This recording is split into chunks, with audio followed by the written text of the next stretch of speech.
Hello and welcome to the Federal's ICC World Cup 2023 podcast. I am Aprameya.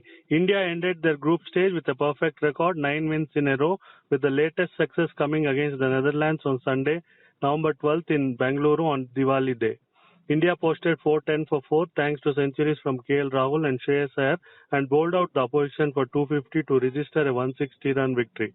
India next faced New Zealand in the semifinal on Wednesday, November 15th in Mumbai.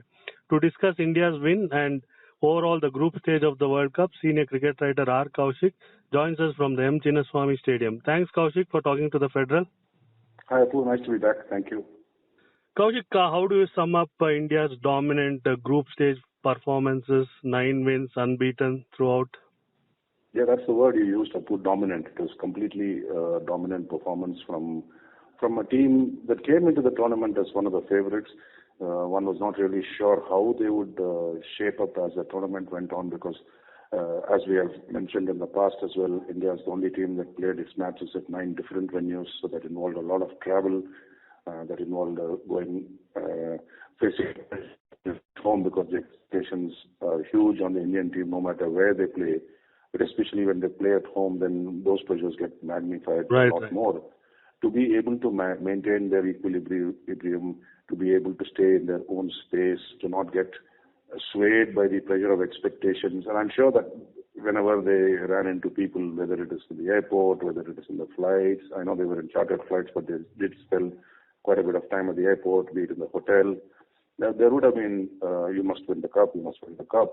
And to be able to get into a space where they're shutting out these kind of noises and focusing on the cricket, I think that is as impressive as their performances on the field of play. They had a bit of a scare in the first game when against Australia, when they were chasing 200 for victory, and suddenly they were 3 wickets down for only 2 runs. And if we go back in time, it seems like such a long time back. But if Mitchell Marsh had taken Virat Kohli's catch, India would have been 20 for 4, and we don't know what would have happened from that point. But Marsh gave Kohli a lifeline, and Kohli batted beautifully alongside KL Rahul. And that victory sort of lifted the team. They've had the challenges throughout the competition coming into the tournament. They lost Akshar Patel, which facilitated R Ashwin's comeback to the World Cup setup. Then midway through the tournament, they lost Hardik Pandya, who was expected to have such a big impact on the tournament. And to be still able to tide over those setbacks and put in the kind of performances that they have done over a stretch of 9 games is remarkable.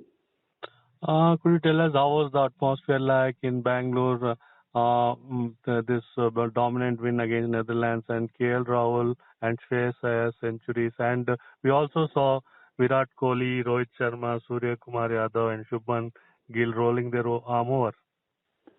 I mean, you can well imagine what it would have been like at the Chinnaswamy this afternoon or this evening.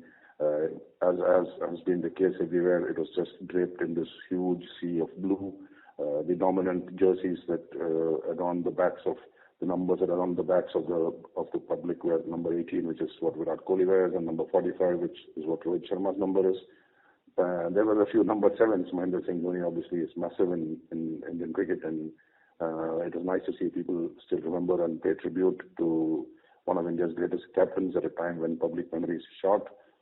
And there was a festive atmosphere. People had turned up in their thousands, perhaps hoping for a record 50th one-day 100 from Virat Kohli, a local boy in so many ways. He's the only player in the history of the IPL who's played with the same franchise for all these years since the start of the tournament in 2008.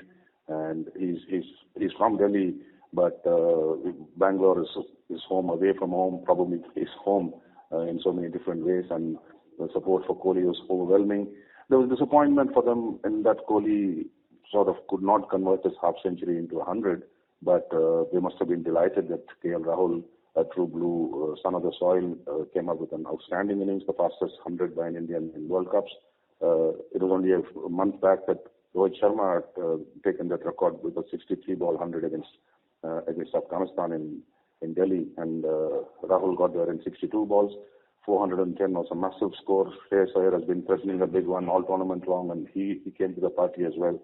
And the one good thing is that, Apu, before yesterday's match, India had only 3 centuries and 2 centurions. It was Kohli with 200s and Rohit with 1. And now you've got numbers 4 and 5 making hundreds in the World Cup. It's the first time in the history of the World Cup that number 4 and number 5 made hundreds. So to have all your top order batters in good form, Shubman Gill again looked good before he threw it away after another half century. So that's so heartening from a team perspective when you go into a knockout stages that everybody in the top order has got runs. You're not dependent on any one player as such. And then of course you spoke about the bowling, the part-timers, if you like. I mean, Kohli is not bowled in international cricket for a long time until those 3 balls in Pune when Hardik Pandya got injured. Rohit is not bowled for a really long time. And there was a little bit of playing to the gallery, a little bit of, contributing to the festive atmosphere around the ground. But also, especially with Kohli, a little bit of insurance in case one of the 5 specialist bowlers has a knock day in the knockout stages. Right.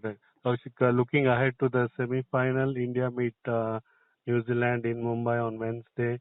And we know in the past, ICC title drought is there for 10 years, and India's record in knockouts when it comes to ICC event, it's not been great. What are your thoughts on this big challenging game? Yes, Apu. I mean, it is undeniable that on the last 4 occasions that India have entered the semi-final of the World Cup, they've been beaten at the penultimate hurdle. So I'm not sure if there's something that we're working on their minds. Of course, we are there to remind them of the fact that they haven't made it to the final, apart from the World Test Championship finals on both instances, on both occasions. India haven't made it to the final of a 50-over World Cup or a 20-over World Cup since 2011 when they won the title. So, yeah, the semi-final have been a bit of a stumbling block in the past. And also, India don't need any reminding that it was at this stage against the same team that they crashed out of the 2019 World Cup in Manchester, in a match that went over to the reserve day. But that's 4 years back in time, and several of those players who lost that semi-final are still around, including Rohit, Kohli, who was a captain at that tournament. KL Rahul was there, Ravindra Jadeja was there, Jasprit Bumrah was there, and they all will feel that they have some unfinished business to attend to. Of course, the conditions in Manchester on the reserve day when India began their chase were completely different from what we can expect in Mumbai. This is India's backyard. Mumbai, they have happy memories of the ground of Wankhede where they won in 2011. And they have happy memories of the fact that they defeated New Zealand maybe 3 weeks back in Dharamshala.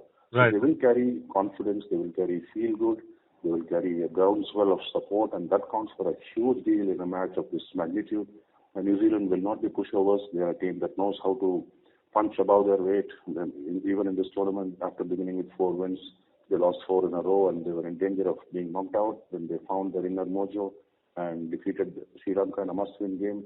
So it will be a grand occasion. Both the teams know what to expect from Wankhede. There will be no surprises. They know what to expect from each other. It should be a good game. If India play to their potential, I can't see New Zealand stopping them, however. One last question, Kaushik. The group stage is over and we are into the last week of the tournament. Do you think these 4 teams were the deserving semi-finalists? India, New Zealand, South Africa, Australia? Absolutely, Apu, no doubt about it. I mean, when you play a tournament that is as long as this, every team has played 9 matches, every team has played every other team once, and these are the 4 teams that have been the most consistent. I mean, we have to, you can't deny that. You look at this, and India has beaten all the other 3 semi-finalists. South Africa, who finished second, defeated the other 2 semi-finalists. Australia, who came in third, they only lost to India and South Africa. And New Zealand, who came in fourth, lost to the 3 teams that are ranked ahead of them. But if you look at Pakistan, they finished 5th. They never looked like threatening a place in the semi-final. England, the defending champions, completely off color, totally overwhelmed in this competition. They found a little bit of form right at the end of this tournament, but by then they'd already been eliminated. Sri Lanka blew hot and cold. I think the story of the tournament, apart from the 4 teams that made it to the semi-finals, has to be Afghanistan. They defeated 3 former world champions in Pakistan, England, and Sri Lanka. And they were very close to defeating a 4th in Australia before Glenn Maxwell played their outstanding innings. I think if you look back at these 45 matches that have gone by in such a quick time, you'll find that this has been a fabulous tournament, a great exhibition for the 50-over game, which has been under the pump for some time because of the popularity of the 20-over format. I think the World Cup has served its purpose. 3 games left. If we have 3 crackers, then yes, we can say that at least the World Cup is safe. Thanks, Kaushik. We'll reconnect on Wednesday after the semi-final. Hope Indian fans can extend their Diwali celebrations up till Sunday. Let's hope for the best, Apu.